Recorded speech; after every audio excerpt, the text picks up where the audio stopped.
Boa noite! Iniciamos mais um Elga e Você, o nosso programa, sempre com muita informação e conteúdo com credibilidade, e eu adoro estar aqui com vocês.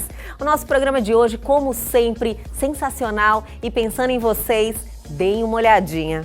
A gente tem uma maior concentração dos tumores infantis na faixa aí entre 2 a 9 anos, né? Olha só!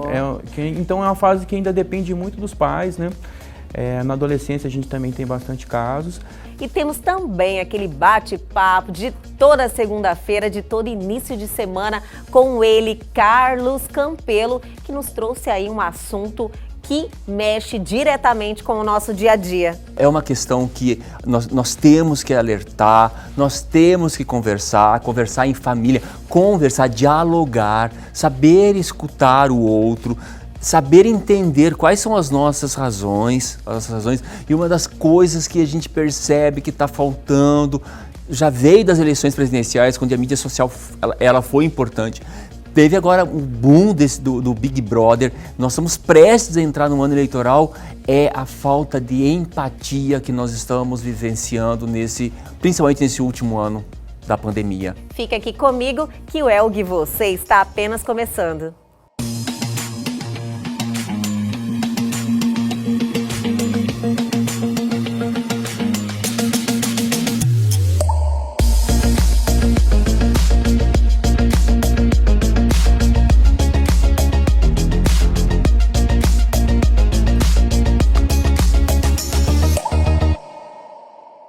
E agora, em nosso programa Elga e Você, vamos ter um assunto muito importante. Estamos recebendo o doutor Afonso Leite, que é oncologista pediátrico, e eu também quero saber o que é direito, doutor. Primeiro, muito obrigada por estar aqui com a gente, por ter aceitado o convite e vir aqui passar informação que ajuda muita gente, né? Muito obrigada mesmo. Obrigado você pelo convite, né? A gente está aqui para explicar um pouquinho sobre a oncologia pediátrica, falar alguns sinais e sintomas para as mães ficarem atentos, a importância do diagnóstico precoce.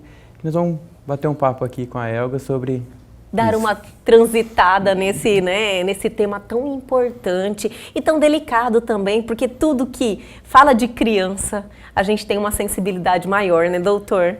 Criança sempre tem uma sensibilidade maior, e o câncer infantil, né, que é a minha área, oncologia pediátrica, é sempre um drama familiar. Imagino. Né? Porque aquela apreensão, né? É verdade. A família, né? Abala muito a família, porque o filho está ali, a gente imagina que câncer sempre você olha para pessoas mais velhas. A idade vai aumentando, tem que redobrar os cuidados, a atenção, então você nunca imagina que vai acontecer numa criança tão nova, cheia de vida, só que a incidência é grande, né, doutor? A gente tem uma incidência importante, né? Se você for considerar até uma doença rara ainda, o câncer infantil, mas se a gente pensar que 4 a 6% de todas as doenças infantis a gente tem o câncer infantil, então eu acredito que é uma incidência importante. Sim. Aqui no Brasil a gente está girando aí dos pacientes de 0 a 20 anos, que a gente considera oncologia pediátrica. De 0 a 20? De 0 a 20 anos, né? De 0 a 19 anos a gente trata. Tipo uma classificação. Uma classificação, né? Sim. A gente é em torno de 20 casos novos por ano para cada 100 mil habitantes. Então é bastante caso. É um número considerável. Considerável. Pensar que em Cuiabá, que nós estamos aí com 800 mil, né? Então a gente tem em torno de 160 casos novos, né, por ano. Doutor, o senhor faz parte da Oncolog, né, que é essa clínica humanizada. Eu fiz uma visita na Oncolog, então muitos profissionais assim maravilhosos. Realmente é uma clínica humanizada. Você tem uma sensação muito boa quando você entra lá. Nem parece que está num lugar assim que as pessoas estão fazendo um tratamento sério.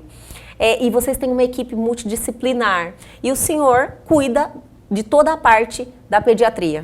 Isso, né? A parte da oncologia pediátrica é sobre a minha supervisão.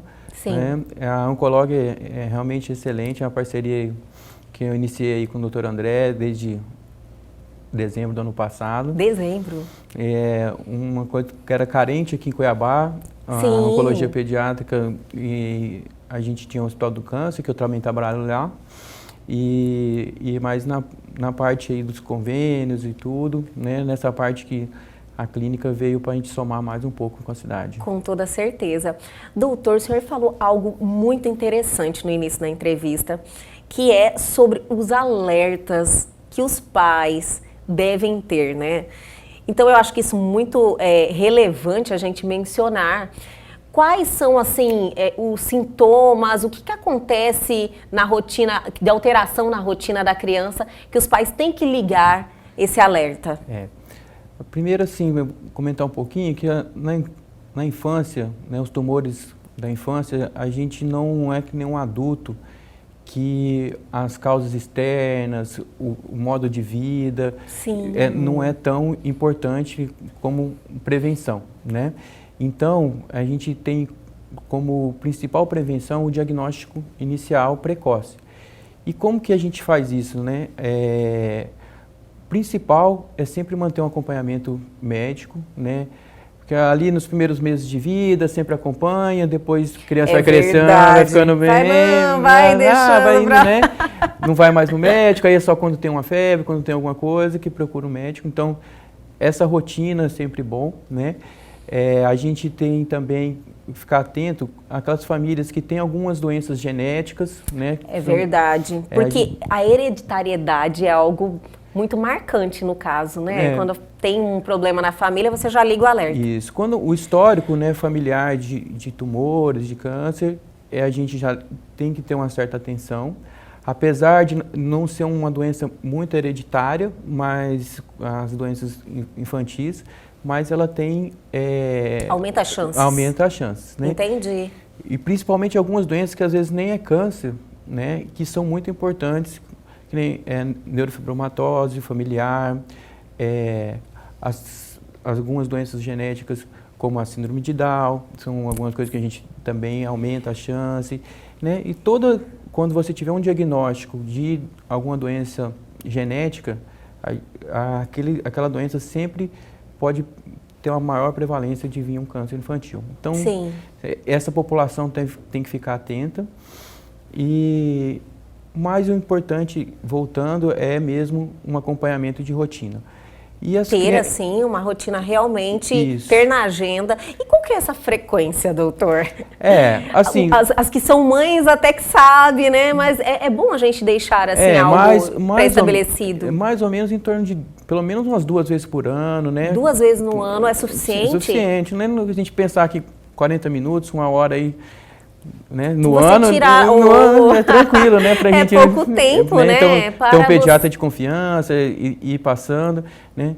A gente tem uma maior concentração dos tumores infantis na faixa entre 2 a 9 anos, né? Olha só. Então, é uma fase que ainda depende muito dos pais, né? Na adolescência a gente também tem bastante casos, mas essa fase ali, né, que é da primeira infância mesmo até os 10 anos, é uma fase que a gente vê a maior incidência dos cânceres. Então, é importante estar... Tá com alerta bem ligado nessa época. E valorizar a criança também, né? A gente sempre ouve aquela história. Tô com uma dor na perna. É porque brincou muito, veio muito roxo. É porque bate muito, cai muito, né? Deixa pra lá, né? Falar, não, criança corre demais, brinca demais, isso, né? Não dá atenção. Às vezes, a criança está querendo ali comunicar que algo não está certo, uma dorzinha que acha que não é nada, vai passando e se transforma em algo pior. Isso é uma coisa que a gente vem trabalhando até com os colegas, médicos também, valorizar um pouco a informação da criança, né? Aquela dor na perna que tem com frequência, então aqueles roxos que sempre aparecem, febre esporádica, vem uma febre, passa 2, 3 dias, é uma virose, passou, isso é normal em criança, surge um carocinho, isso é uma coisa, vai passar, né? Então, esses detalhes é sempre importante, né? Como eu ressaltei que ali a primeira infância é a parte mais importante, né? Na hora do banho, ficar dá sempre Tipo, dar uma olhada. ter aquela atenção com a criança, estar olhando, é tipo um comportamento vigilante, né, doutor? Isso, né? Hoje a gente... Quais são, assim, as áreas que sempre a mãe, que geralmente tem um contato maior, os pais hoje estão melhorando, né, nessa... Os pais hoje estão mais atentos já e tudo. Estão melhorando, participando mais, né, doutor? Eu acredito que teve uma fase que todo mundo era trabalho, trabalho, trabalho, hoje voltou a valorizar um pouco a casa. Hoje a gente está um pouco melhor. Essa rotina familiar. Isso, então é muito importante ali, né, porque a maioria das vezes são os pais mesmo que vão levar o paciente até nós, né? Então, a gente tem muito tumor abdominal, né? Então, entre outras seria apalpando mesmo? Passando a mão, ou às vezes você vê aquela barriguinha que está mais distendida, que não era o normal, né? Então, isso também é importante. Algum carocinho que é normal no pescoço. Pescoço geralmente aparece. Na região aqui inguinal, né? Que estão num lugar importante também. Ali, os meninos, quando lá no testículo, na bolsa escrotal, às vezes está um pouquinho maior, de uma coisa que mudou, então está sempre olhando, né?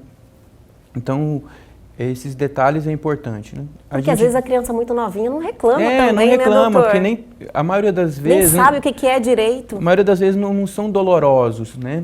É uma questão... É silencioso, né? Mas é silencioso. Diferente um pouco do adulto, ele anda mais rápido, o tumor infantil. Ele não fica assim, lento, né? Geralmente a evolução é mais rápida, né? Por isso que a gente tem um pouco de dificuldade nas crianças, que 80% das crianças já chegam para a gente com a doença disseminada. Evoluída, com metástase, essas coisas. Nossa, doutor, eu não tinha essa informação, não sabia dessa evolução rápida. É por isso que, como é muito rápido, né, tem essa doença, então esses detalhes, é por isso que a gente precisa muito do apoio dos pais. Dessa atenção, né?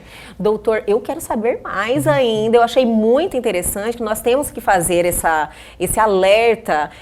Na realidade, tipo, é uma orientação, que às vezes passa despercebido para os pais, né? Justamente. Mas a gente está aqui. Mas, doutor, eu vou pedir para o senhor segurar um pouquinho, eu vou chamar o intervalo, mas é rapidinho, a gente já volta.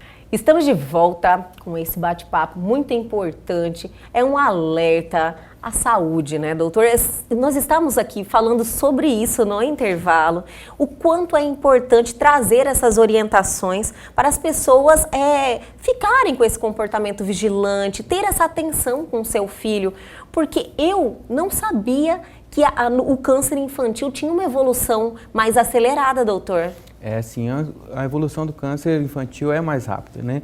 A gente sabe que os cânceres infantis, a gente tem 4 principais que são os mais incidentes, né? A leucemia, no Brasil, é o principal. A gente ouve falar mais em criança, né? Em torno de 30%, né? Aí vem os tumores do sistema nervoso central, né? Que são os tumores cerebrais, que também está em torno aí de 25% a 30%, também tem uma incidência grande. E depois os linfomas, como que já tinha comentado um pouquinho, e os tumores abdominais, que é o neuroblastoma e o tumor de Wilms, que são os principais aí que a gente tem de registro que acontecem de maior incidência, né? Sim. Alguns tumores ósseos também, né? Osteosarcoma, sarcoma de Ewing, são alguns importantes que a gente também vê. E aí a leucemia, né? Voltando àquela questão dos sinais, sintomas, né? A leucemia, então, aqueles roxos muito comum, uma febre. Febre e roxo são, assim, os principais? São os principais pontos que a gente tem que ficar atento pensando em leucemia. Sim. Muita dor óssea também, aquela dor na perna mais persistente, a palidez, né, que vem com geralmente anemia. E também a leucemia na infância tem as plaquetas baixas, então dá aquelas manchinhas vermelhas. Então, ficar atento para isso e como o dado que eu tinha te passado, geralmente a evolução é rápida, a leucemia. Então, em torno aí de 15 dias, 20 dias. Tem uma mudança muito significativa. Nossa, 15 dias é muito pouco tempo. Assusta, né? E a gente tem ainda no Brasil uma dificuldade, que a gente é um país endêmico na dengue, agora nós estamos vivendo essa pandemia do Covid, que são enfermidades que também alteram coisas parecidas com a leucemia. Né? Olha só. A dengue, às vezes, muitas vezes, o paciente chega para nós de leucemia, foi confundido com dengue no começo. Até porque, não é por culpa do colega ou por nada, é mesmo por o próprio exame da dengue, ele pode ser confundido com a leucemia. Então, no próprio diagnóstico é difícil? Isso, então é um detalhezinho que a gente consegue. Então, valorizar o retorno do paciente, então, né, para voltar. Doutor, mas não deixando passar a oportunidade que o senhor falou que o diagnóstico é difícil, mas essa é a diferença, então, do oncologista pediátrico, né? O oncologista... Ele tem toda essas informações. Essa visão, a gente, né, tende a pensar... Experiência nisso. Então, e hoje a gente tenta trabalhar com a abertura para os colegas, né, e para os estudantes, e a gente vai vendo que a gente está conseguindo aumentar mais esse diagnóstico precoce. Está tendo uma mudança mesmo também no campo dos profissionais da medicina? Sim, a gente vê uma evolução muito grande, assim, nos últimos anos, né? Não porque antigamente era pior ou não, é questão de evolução mesmo, né? Então, é que a informação, a tecnologia, está tudo evoluindo também, vai dando mais dados, né? E hoje, né, quantas aulas a gente vê por internet, por celular, então o tempo todo a informação está na sua frente, então fica mais fácil.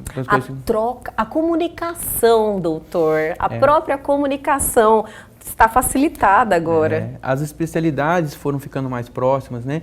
A especialidade de oncologia pediátrica é uma coisa nova, né? Antigamente era o oncologista que gostava mais de criança, que ia ficando mais, né? Ia se especializando. Isso, né? Hoje foram feitos, são vários grupos, tá? Principalmente depois dos anos 2000, aí, né? Então, é uma coisa você pensar que a oncologia pediátrica tem essa formação em coisas de 20, 15 anos para cá, que foi mais intensificado, então é uma especialidade nova. É muito nova, só 15, 20 anos? Isso, por isso que a gente vê uma evolução muito grande nos tratamentos, né?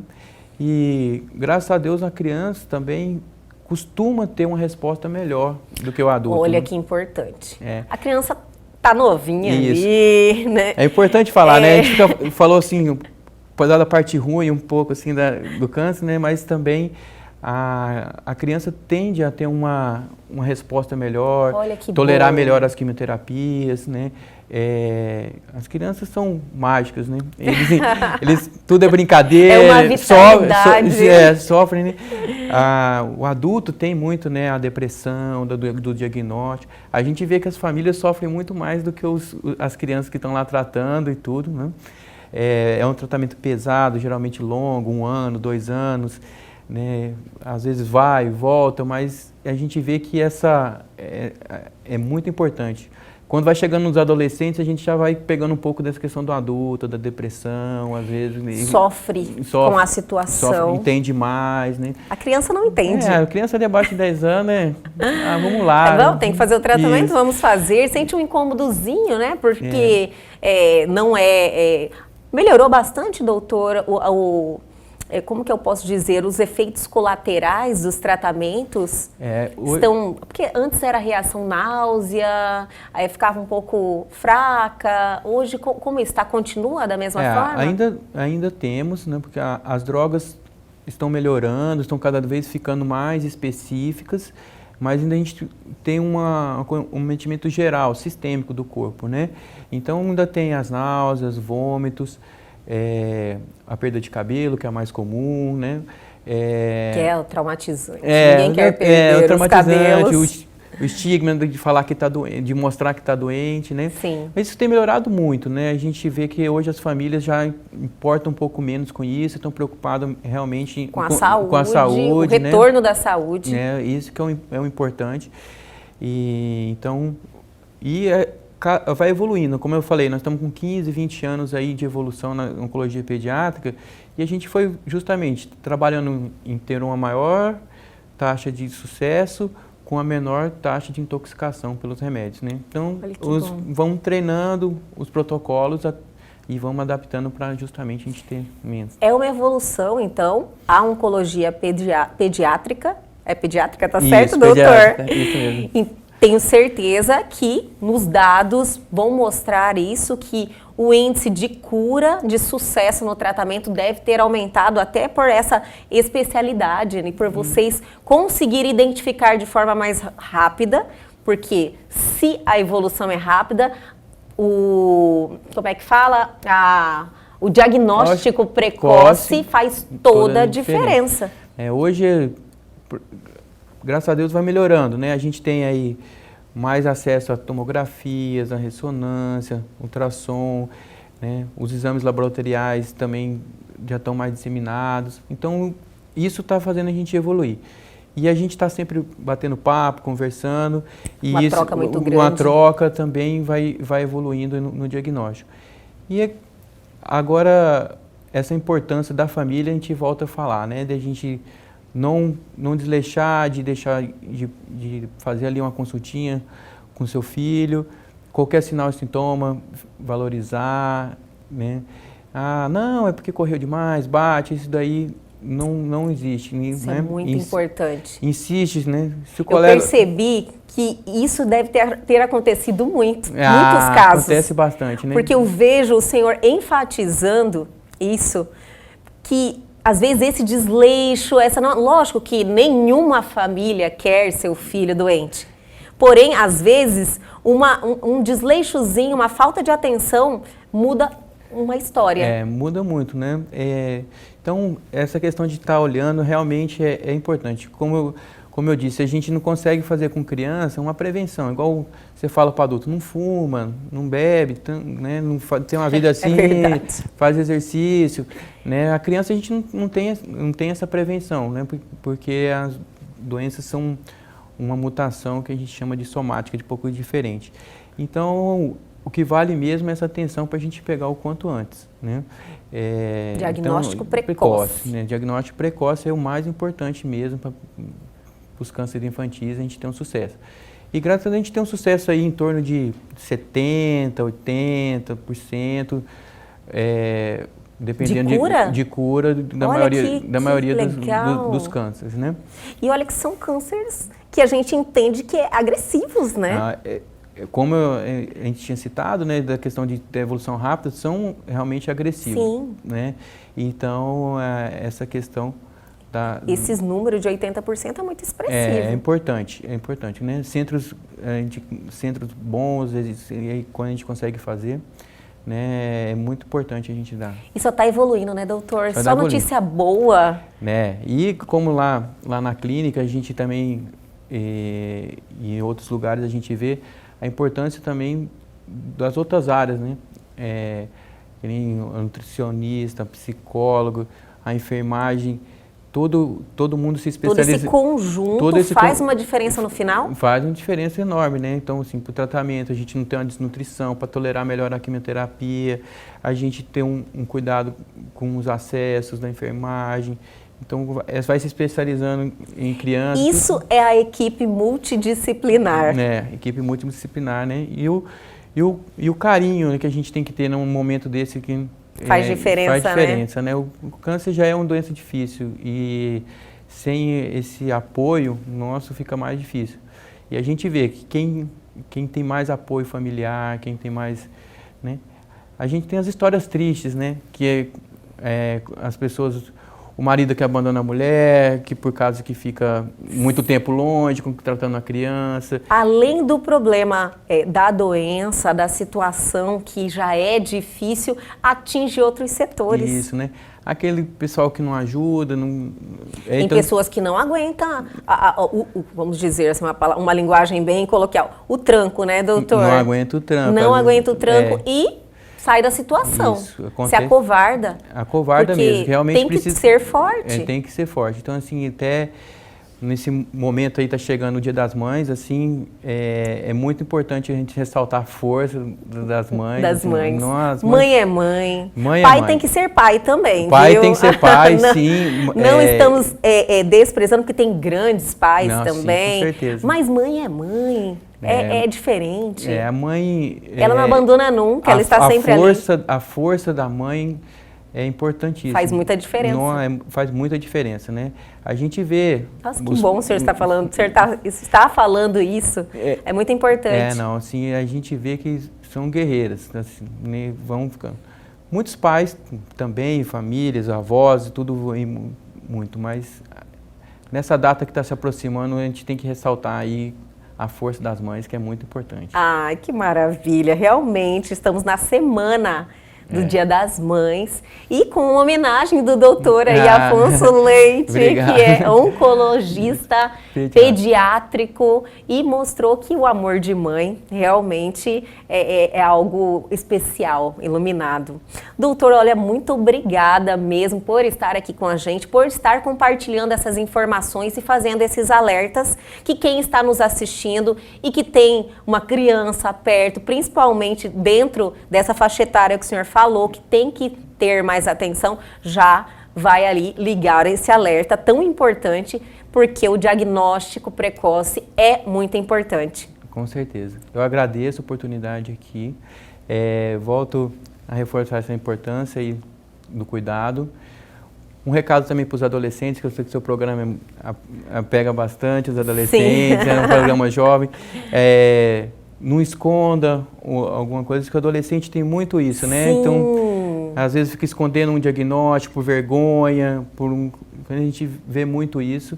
E quando, olha só. E quando tiver o diagnóstico, tente lutar com muita fé que vai dar certo, porque eles também tendem a fugir um pouco do tratamento, ter uma dificuldade, uma resistência.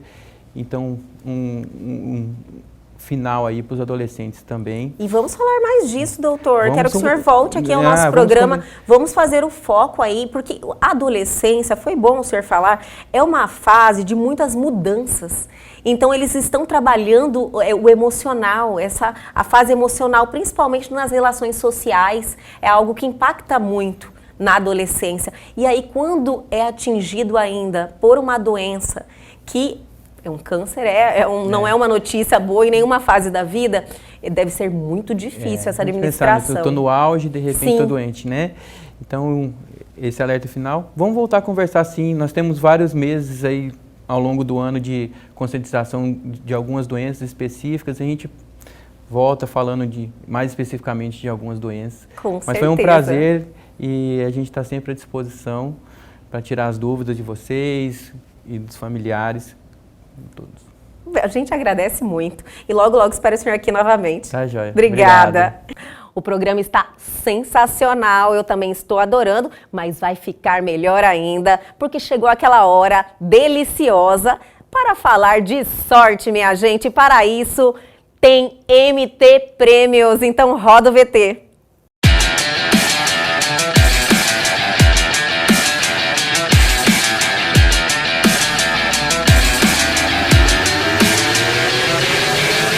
Olha só onde eu estou, ao lado dessa máquina, esse Audi A4, banco em couro, caramelo, câmbio automático e teto solar. Um sonho, né, minha gente? E pode ser seu. Acesse o site MT Prêmios, que trouxe a sorte mais pertinho de você. Acesse e saiba mais. Agora, em nosso programa Elga e Você, chegou aquele momento que eu espero, minha gente, passo final de semana, eu falo chega segunda para ter esse bate-papo aí que nos enche de energia positiva com ele, Carlos Campelo, mais uma vez nós aqui juntos, graças a Deus. A satisfação é estar aqui sempre com vocês, transmitindo conhecimento, transmitindo alegria e que a gente conte que cada um de vocês, telespectadores, todos que nos acompanham, possam ficar cada vez mais, se sentir mais empoderados de si mesmo. Olha, vou até acrescentar, transformando vidas, né, Exato, Campelo? Exato. Que é o que a gente gosta mesmo, sempre transformar para melhor, fazer as pessoas refletirem, evoluírem e tornar, assim, uma sociedade melhor, né, Campelo? Com certeza. E lembrando, algo que ontem foi Dia das Mães, né? Olha que data mais cheia de amor. Aquele parabéns, assim, cheio de amor, de carinho a todas as mamães, que eu sei que tem muitas que nos assistem aí todos os dias. E nós ficamos muito felizes Campelo, estamos aí iniciando mais uma semana cheia de oportunidades. E qual é o tema que você pensou aí para iniciarmos essa semana? Então, Elga, uma das coisas que a gente viu na semana passada, acabou aquele reality, o Big Brother. Movimenta, mas o BBB movimenta, opinião pública, né? O BBB, assim, ele contagia muita gente. E é um momento que as pessoas se pronunciam muito, eles tomam partido, eles defendem muito, às vezes, a opinião do seu favorito, independente se está certo, se está errado. Então, é algo a ser estudado, esse reality, né? Exato, Elga. A ser estudado. Tem pessoas que falam que não assistem. Eu assisto, que para mim aquilo ali é uma fonte de aprendizado, é uma fonte de estudo, é onde eu posso colocar todas as minhas técnicas que eu tenho, que eu sei, que eu uso para tratar as partes de relação interpessoal, relação intrapessoal, né? Eu uso com o Big Brother. Tem pessoas que falam assim, não assisto coisa parecida. Eu assisto porque aquilo ali para mim é uma fonte de consulta para... Com certeza, depende da forma como você enxerga aquilo. Tudo é um ponto de vista, Tudo é um ponto de vista. Exatamente. Mas tem os fanáticos mesmo. E nesse ponto de vista que eu quero aqui, para a gente bater um papo sobre essa questão que aconteceu no Big Brother, mas já é uma coisa que vem recorrente dentro daqui do Brasil, né? E ainda mais com o uso das redes sociais. Esta polarização de opinião que existem, né? Aquelas pessoas que defendem um lado por defenderem, por estarem até no nível que eu posso colocar que existe a questão que eu sou fã de uma determinada pessoa. O envolvimento emocional com o participante. Isso, tem um envolvimento emocional com o participante que me leva desde o nível de eu estar de acordo ou não com ele, de gostar ou não dele, até o nível de fanatismo, que eu defendo ele, custe a qualquer... Independente do que ele estiver fazendo. Exato, custe a qualquer situação, independente do que ele esteja fazendo, se está certo, se está errado, não interessa. Mas uma pessoa que faz isso, ela já tem esse traço para a vida, né? E olha, está assim... Tem esse traço, e está surgindo muito isso no Brasil. A gente já teve isso com a última eleição presidencial. Que isso está, assim, aumentando? Está esse aumentando, comportamento? Está aumentando. Olha! E já é uma preocupação que a gente tem que começar a olhar, a gente tem que começar a cuidar, porque nós estamos prestes a entrar num outro ano eleitoral novamente. E o que aconteceu da outra vez, né, na eleição presidencial, aconteceu agora de novo com o Big Brother, que olha só, eram pessoas que estavam lá, a gente convivendo com essas pessoas, até trazer uma fala da Pamela, né, que ela comentou, nesse momento de pandemia se tornou um entretenimento assim de todas as casas, né? A gente, nós em casa, não tendo possibilidade de sair, então o Big Brother ficou no momento que ele acabou, inclusive, ampliando laços da família, porque as famílias se reuniram para assistir. Isso. E, por outro lado, polarizou a questão de cancelamento que nós tivemos nesse Big Brother. Batemos um papo já sobre cancelamento que está na moda e aterrorizando as pessoas aí que trabalham com o digital. Isso trabalham na mídia, aconteceu no próprio BBB, né? Teve ali os artistas que entraram lá e saíram com a vida profissional bem conturbada por causa de algumas divergências, né, de comportamentos, vamos dizer assim, tentar usar da forma mais branda, né? Branda, clássica possível, né? Mas é complicado esse movimento.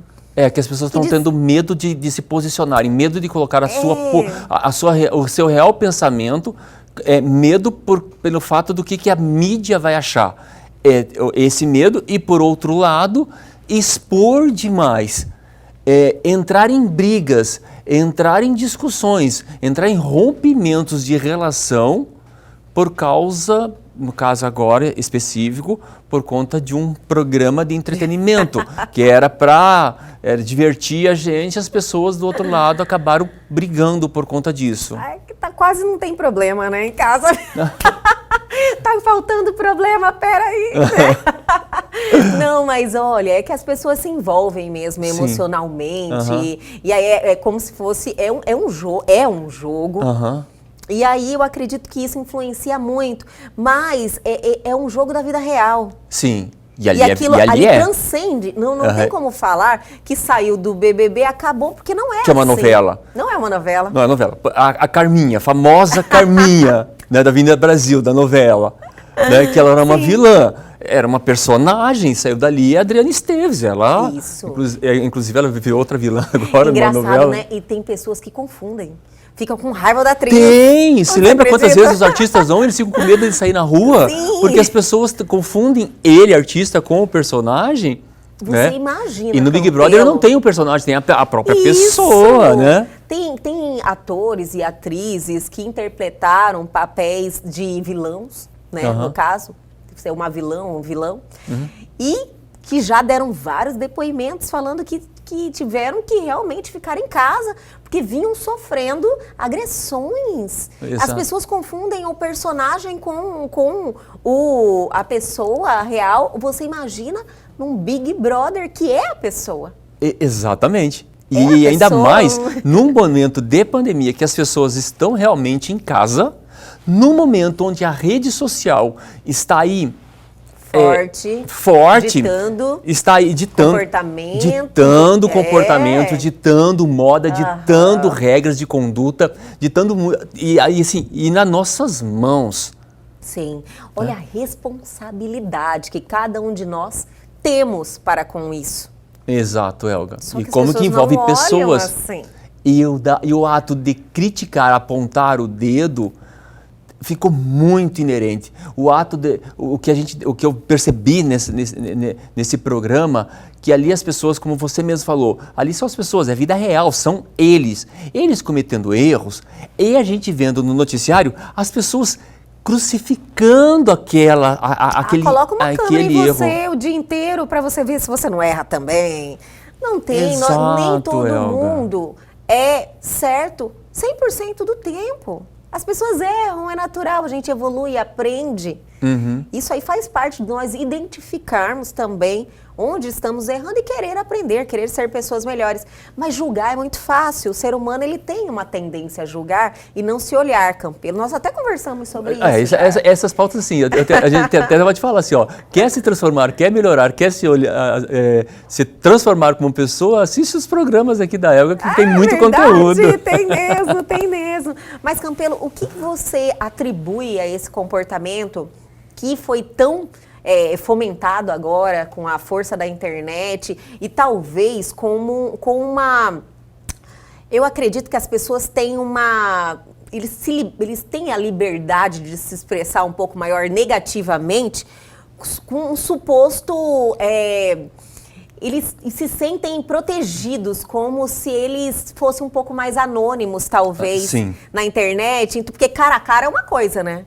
Você se posicionar cara a cara... É diferente. É totalmente... A pessoa vem e não consegue falar nada. Agora, por detrás aí de um computador, de um celular, e se expressar fica mais fácil? Isso procede ou não? É claro que procede, até por conta, a gente já até conversou aqui sobre máscaras, né? Tem pessoas que usam a rede social criando um personagem que não é ela na sua vida real, né? E assim, o que a gente pode falar, a gente vai ter vários programas que a gente pode falar quais são os motivos disso tudo.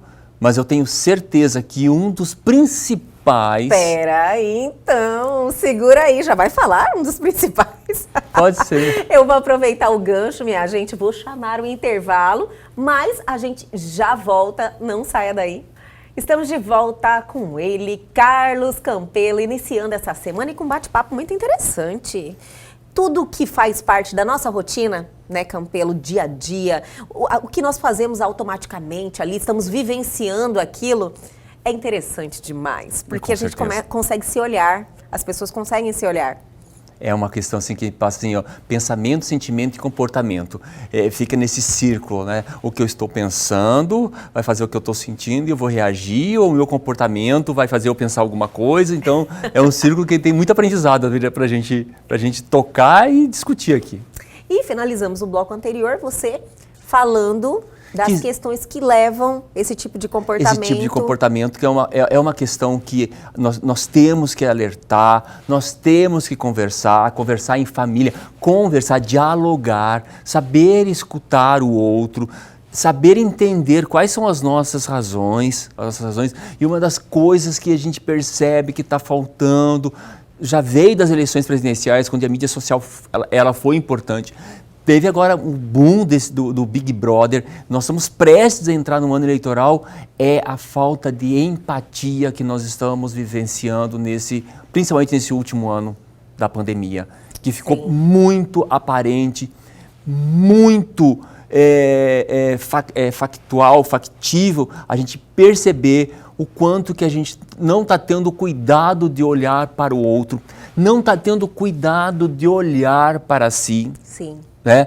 Eu vi até uma charge que um médico amigo meu, ele colocou fila do Covid, 2 ou 3 pessoas, fila do terapeuta, do psicólogo, mais de 1000 pessoas, né?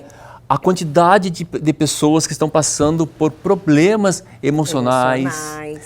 Por estar em casa, por não estar sem expectativa profissional. A questão da saúde mental ficou muito aparente. Ficou. Agora com a pandemia. Ficou. Isso, de certa forma, até nas questões das pessoas olharem mais que saúde mental também temos que cuidar, como cuidamos da saúde física. Isso foi importante, que houve esse reconhecimento, essa aceitação, que não só louco vai procurar uma terapia, vai procurar um psiquiatra. Então isso se falou muito em saúde mental. Porém, as questões emocionais, os problemas relacionados à saúde mental também deram um boom. Deram um boom, Elga. E tem até uma pesquisa que saiu que um X% de pessoas de efeitos colaterais de quem teve Covid afetar o seu nível emocional. Então não é só nossa, sério? Sério, não é só uma coisa do dia a dia, é uma coisa... Não é só questão de estresse e ansiedade, não é só questão... É físico mesmo. É físico mesmo, efeito colateral do Covid. Nossa, eu não tinha ouvido falar ainda. Vale a pena, inclusive, acredito até de ter uma matéria sobre isso. Achei muito interessante porque, pelo menos eu não tinha ouvido falar e eu sempre venho buscando assuntos interessantes para compartilhar com os nossos telespectadores, com as pessoas que estão aí ansiosas por informação, com credibilidade. E eu não tinha ouvido ainda ninguém falar sobre essa questão aí, de ser uma sequela. É uma sequela, exatamente, a palavra certa é a sequela. Uma sequela. Exatamente. Então existe isso é fato, então não tem como não lidar com isso, não tem como a gente não procurar hoje uma ajuda de um profissional para cuidar das nossas emoções. Essas reações, então, pode estar ser diretamente ligadas. Elga. Pode, Elga. Nossa, pode, não é só também... Que ampliada que deu, né, nisso tudo. Elga, assim, eu tenho uma crença que a gente está passando por um processo de regeneração no nosso planeta, né, no Brasil, né, no nosso planeta. Sim. E isso vai exigir da gente, nós cuidarmos das nossas emoções. Então, quando eu trouxe aqui falando da empatia, muitas vezes é confundido a empatia eu me colocar no lugar do outro, né? Empatia eu colocar também no meu lugar e fazer aquelas perguntas. Eu estou cuidando de mim? Eu estou me respeitando? Como é que eu estou lidando com meus pensamentos? Se eu começo a pensar muito e alimentar muito intrigas, brigas, fofocas, mágoas, traição, eu não estou sendo empático comigo mesmo, eu não estou nem cuidando de mim. Né? Então é uma das coisas que a gente convida as pessoas a começarem a olhar, né? Já tem o nosso irmão maior, Jesus, que ele já falou que ele nunca errou, que atire a primeira pedra. Nossa. E a gente hoje, nós estamos jogando pedras e mais pedras e mais pedras e a gente não está conseguindo olhar que aquilo que muitas vezes a gente está julgando no outro, não é o outro. Na verdade, é só eu. É projeção que fala, projeção, né? Exato. É projeção. É projeção, isso mesmo. E olhar pra gente, começar a cuidar da gente, olhar no espelho e falar pra gente, que, assim, de verdade. É um exercício? É um exercício, eu adorei, Porque eu sempre usei isso na minha vida. Porque em determinadas situações, mas assim, fazendo sem ter esse conhecimento técnico que era um exercício. Conversar com você mesmo olhando no espelho é sensacional. Você chama a sua atenção. Chama, sabe? olhar e fala assim, certo. Eu me amo, eu me respeito, Sim. eu me cuido, eu me abraço. Se olhar na frente do espelho e se dar um alto abraço, cuidar de si, é uma das questões importantes que talvez a gente possa começar. Como que vai falar assim, olha, a partir de agora, essas brigas em redes sociais, porque eu defendo A e você defende B, e eu quero mudar a sua opinião, coisa parecida, como é que a gente vai começar a fazer essa mudança que as pessoas parem de fazer isso? Começar a trabalhar a empatia dentro dela mesma. E isso achei assim interessantíssimo, porque vai transpor uma barreira que a pessoa tem. Ela não está fazendo para outra pessoa, ela está fazendo para ela mesma. Mas o efeito, quando você cuida de si, você começa a vibrar numa energia positiva. Isso. E você acaba refletindo essa energia, o bem, fazendo bem também para outras pessoas. Perfeito, adorei. Porque fica mais fácil para as pessoas. Estou cuidando de mim. Com certeza.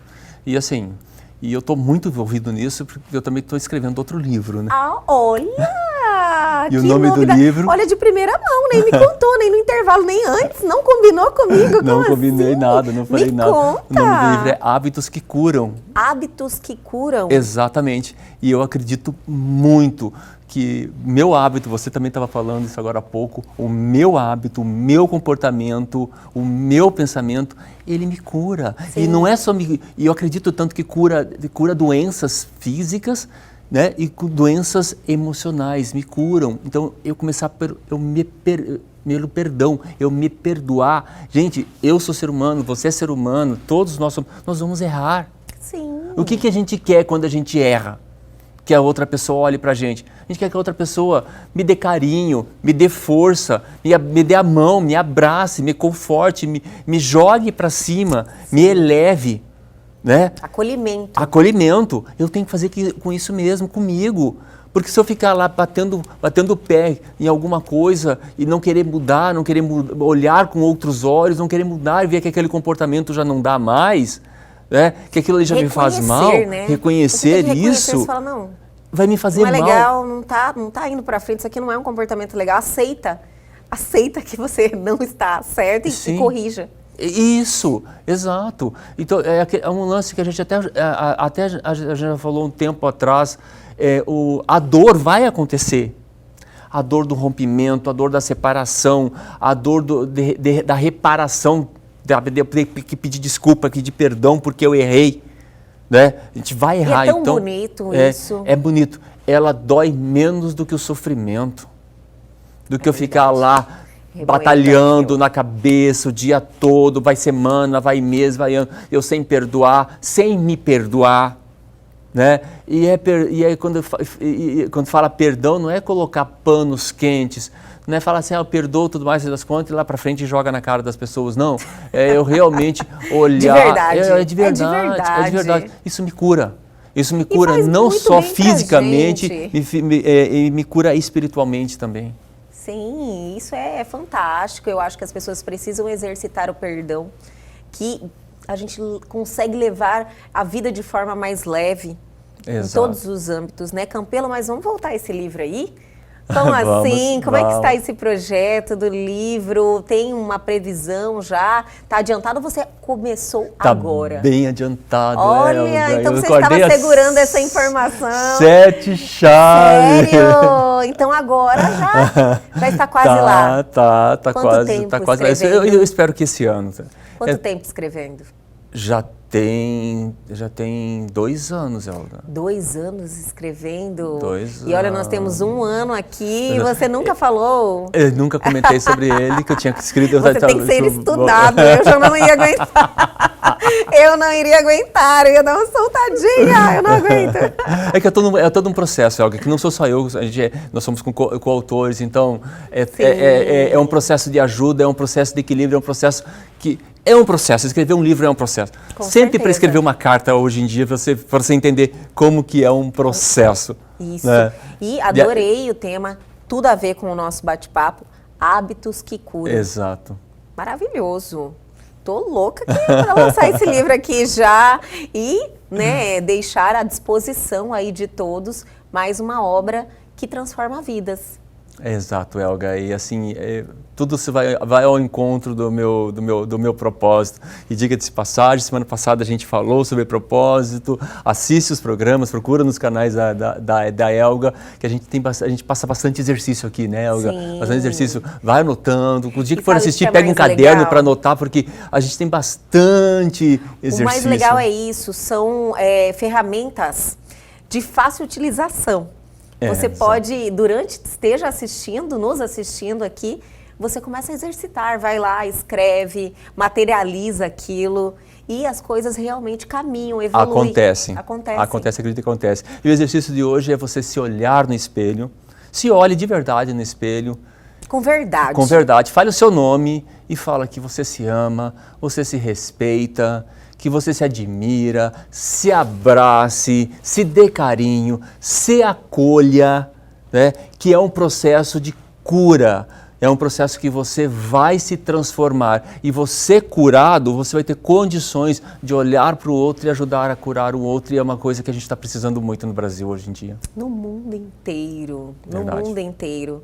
Infelizmente, mas felizmente, temos mais essa bandeira aí para levantar e trazer essa conscientização para as pessoas ter uma vida assim melhor e ajudar as pessoas e fazer o bem sempre é melhor. Então começamos por nós mesmos, né, Campelo? Exatamente, uma vida com propósito. Adorei que todo mundo leve todas essas ferramentas e esses ensinamentos para essa semana.